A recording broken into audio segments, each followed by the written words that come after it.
Bonjour, donc aujourd'hui on va préparer une crème non grasse pour peau mixte qui aurait tendance en fait à avoir des problèmes d'acné.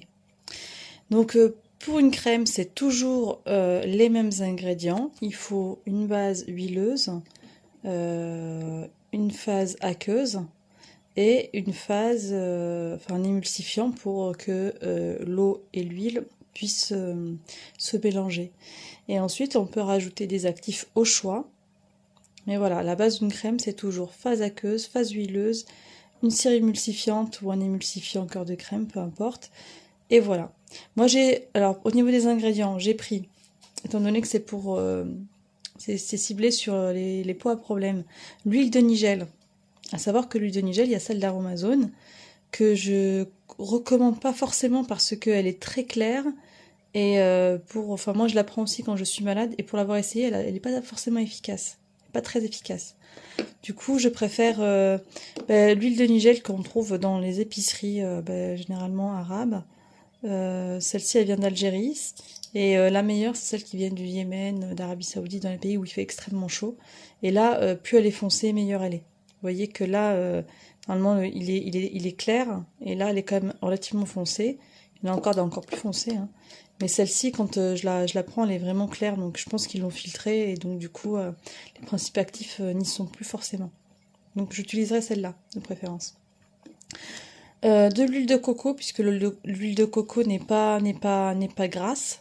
Ça, je l'avais acheté j'ai récupéré juste le pot, mais j'ai mis une huile de coco qu'on utilise pour la nourriture et qui fait très bien l'affaire. Euh, Ensuite, j'ai pris de l'huile d'amande douce. Alors ça, je l'ai pris chez Inessence parce que je l'ai acheté en grand format. Alors les prix chez Inessence sont relativement peu chers. Par contre, c'est des grosses quantités.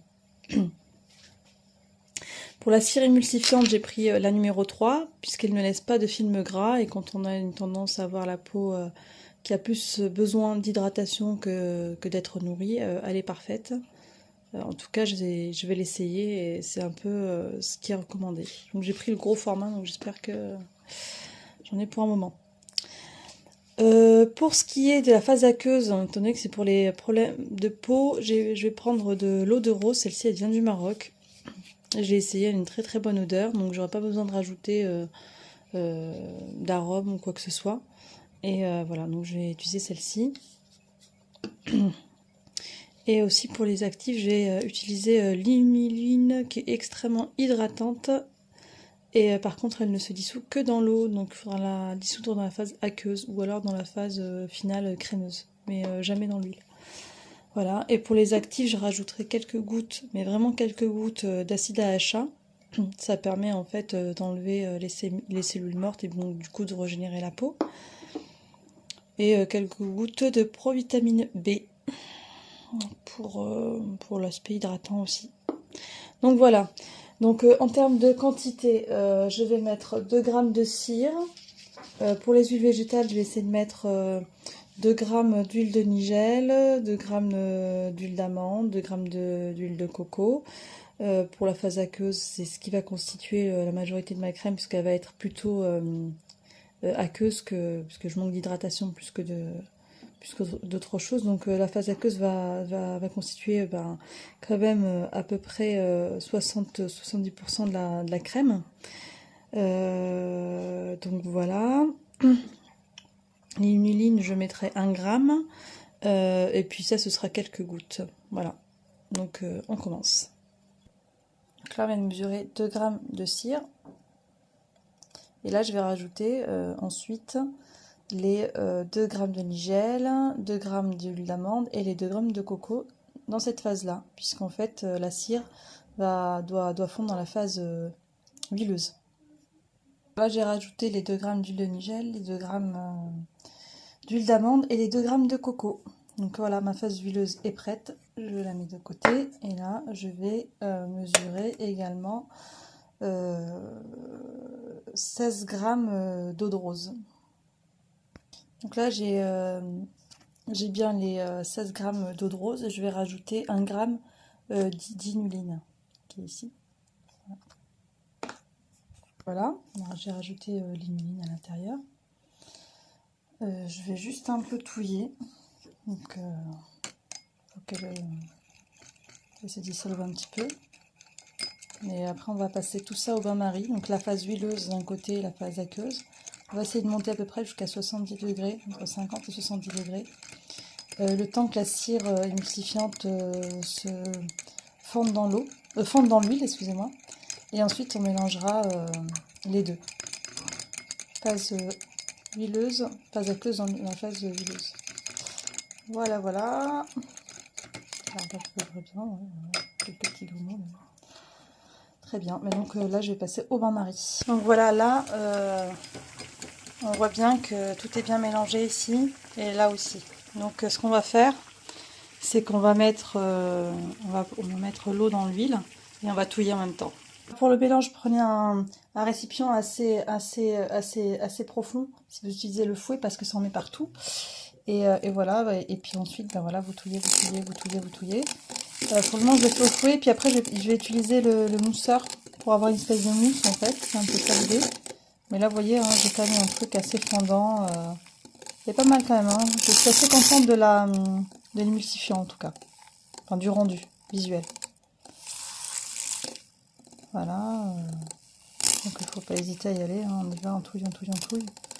Alors, par contre, le fouet Aromazone, bon, faut bien le tester avant parce que des fois, comme c'est pas une qualité extraordinaire, parfois, voilà, le fouet il part tout seul et bon, voilà. Voilà, c'est un peu, voilà, ça donne ça. Je sais pas si vous voyez, c'est une espèce de chantilly pour le moment. Et là, je vais utiliser le mousseur pour essayer d'avoir une petite mousse. Donc, on va voir ce que ça donne. Donc, voilà ce que ça donne en termes de texture. C'est une espèce de chantilly. C'est assez aérien, mais sans trop l'être. Bon, je trouve que j'ai peut-être un peu trop mis de cire émulsifiante, peut-être. Si on veut avoir quelque chose un peu plus liquide, on peut en mettre un peu moins. Ou alors aussi augmenter la phase aqueuse. Peut-être que j'ai mis... étant donné que ça s'est un petit peu évaporé lorsque c'est passé à ébullition, peut-être que voilà, on peut rajouter un peu plus d'eau. En tout cas, le rendu, c'est une crème qui est juste plutôt réussite. Et là, donc, je vais rajouter les actifs. Alors là, vous pouvez vous arrêter là, et puis voilà, vous avez une crème qui est plutôt bien. Vous rajoutez juste du conservateur pour qu'elle puisse se conserver, sinon il faudra l'utiliser immédiatement. Mais sinon, moi je vais rajouter d'abord le conservateur et ensuite tous les actifs qui m'intéressent à l'intérieur. Mais on peut s'arrêter là. Là, je rajoute le conservateur. Quelques gouttes. Voilà. Normalement, c'est à peu près une quinzaine. Mais bon, ça descend pas. Donc voilà, faut mettre à peu près 15 gouttes. Puis après mélanger et puis rajouter après les actifs. Je vais rajouter donc l'acide de fruits. Donc ça va me donner la particularité de l'anti-âge puisque en fait ça va aider à renouveler les cellules. Je vais rajouter aussi de la provitamine B5 pour son côté hydratant. Pareil, je vais mettre 10 gouttes. Alors surtout les AHA, ne dépassez pas les 4-5 gouttes. Hein, parce qu'après ça arrache un peu la peau. Voilà, une fois qu'on a tout mis à l'intérieur, voilà ce qu'on obtient. Donc on obtient une espèce de mousse, une crème assez onctueuse, mais assez mousse, qui a aussi un effet mousse. Donc là, je vais le transvaser dans un récipient pour pouvoir l'utiliser. Moi, j'avais une crème de chez Claudalia qui était un peu de ce type-là, enfin, de cette texture-là, donc je vais la réutiliser, je vais la désinfecter, la réutiliser, voilà. Et je vais transvaser. Là, je vais utiliser ce récipient-là que j'ai désinfecté, lavé, passé à l'alcool. Il faut vraiment que ce soit propre parce que sinon, étant donné que c'est riche en eau, les bactéries peuvent vite proliférer même s'il y a du Colsgar à l'intérieur. Donc là voilà, je viens de remplir. Je ne l'ai pas rempli complètement, j'en ai peut-être pas fait assez. Mais comme bon c'était une première, je vais tester un peu cette cire. Et donc voilà, donc ça donne enfin ça ressemble vraiment à la crème qu'il y avait avant à l'intérieur de chez Claudalia. C'est très aérien. Voilà. Voilà, donc là je vais laisser sur la peau. Et voilà, donc on va voir ce que ça donne. Alors elle s'étale plutôt bien, elle laisse la peau douce. J'ai l'impression quand même qu'il reste un peu de film gras, mais parce que moi voilà, j'ai pas trop tendance à graisser, mais c'est très vite absorbé par la peau, en tout cas. Donc voilà, pour le moment, je vais la tester, puis je vous dirai si j'en suis complètement satisfaite. Mais en tout cas, au niveau de la texture, ça ressemble vraiment à ce qu'il y avait avant dans ce pot-là. Après, en termes d'odeur, ça sent un peu l'eau de rose, mais ça n'a pas trop d'odeur non plus. Donc si vous voulez rajouter des odeurs, c'est à vous de voir. Mais sinon, voilà, elle a l'air, en tout cas en texture, elle est pas mal. Elle est vraiment pas mal. Elle est très aérienne, donc voilà. Je pense que c'est une bonne formule. Voilà, donc n'hésitez pas à laisser vos commentaires et